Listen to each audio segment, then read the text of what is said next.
Hi guys, మొత్తానికి మిత్రమండలి cinema అనేది చూసేదాం జరిగిపోయింది. సో సినిమా చూసిన తర్వాత ఎలా ఉంది మామ అంటే మాత్రం ప్రొడ్యూసర్స్కి ఒకటే చెప్తున్నాను, భయ్య నవ్వి నవ్వి చచ్చిపోతే ఎవరిది రెస్పాన్సిబిలిటీ?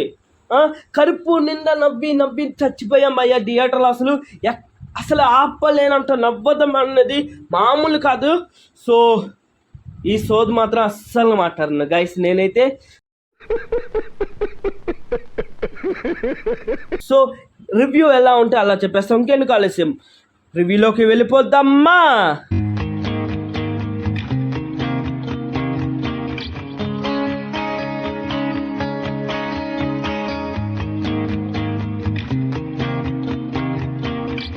మూవీ ఎలా ఉందంటే మాత్రం నాకైతే మాత్రం నిజంగా చెప్తున్నాను గైస్, అస్సలు నచ్చలా. చెత్తగా ఉంది సినిమా. నేను మీ అందరికి తెలుసు, నేను ఏ సినిమా పరమ చెత్తగా ఉందని ఏది చెప్పను. ఎందుకంటే ఒకటి, నేను ఒక టీఎఫ్ఐ బానిసాన్ని, కట్టు బానిస అంటామే ఆ లెవెల్లో ఉంటా. ప్రతి వీక్కి ఒక సినిమా పరిగెట్టే రకాన్ని నేను. సో అలాంటిది నేను టీఎఫ్ఐ కోసమని నేను పరమ చెత్తకుందని చెప్పను. కానీ ఒకవేళ చెప్పానంటే ఆ సినిమా ఏ లెవెల్గా ఉందో మీకే అర్థమైపోతుంది గైస్. సో ఇంకా స్టోరీ అనేది మాత్రం నేను చెప్పను, ఎందుకంటే మీ ట్రైలర్లో ఏదైతే చూసారో అదే స్టోరీ. సో ప్లస్ పాయింట్స్ అనేది మాట్లాడేసుకుంటే మాత్రం ఈ సినిమాలో మ్యూజిక్ అనేది నాకు చాలా బాగా నచ్చింది. అండ్ ఏంటిదంటే మనకి బ్యాక్గ్రౌండ్ స్కోర్ అనేది చాలా అంటే చాలా బాగుంది. అండ్ కొన్ని సినిమాటోగ్రఫీ చాలా బాగున్నాయి. అండ్ ప్రసాద్ బెహరా గారు అండ్ ప్రియదర్శిని గారి క్యారెక్టర్స్, ఈ రెండు నాకు చాలా బాగా నచ్చాయి. అండ్ వాళ్ళిద్దరు యాక్టింగ్లు కూడా నాకు చాలా బాగా నచ్చాయి.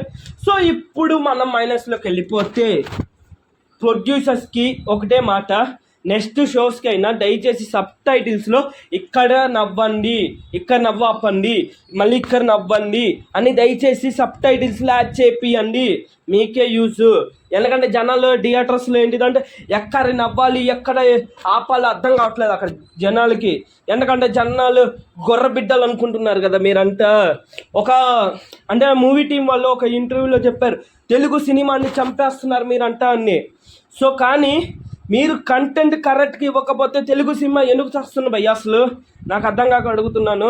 సో సినిమా అనేది కంటెంట్ ఏం మాత్రం లేదు. జాతి రత్నాలు అంటున్నారు, జాతి రత్నాలు కామెడీ అనేది కూడా నాకు అయితే ఎక్కడి కాదు. ఆ సినిమా బాగుంటుంది.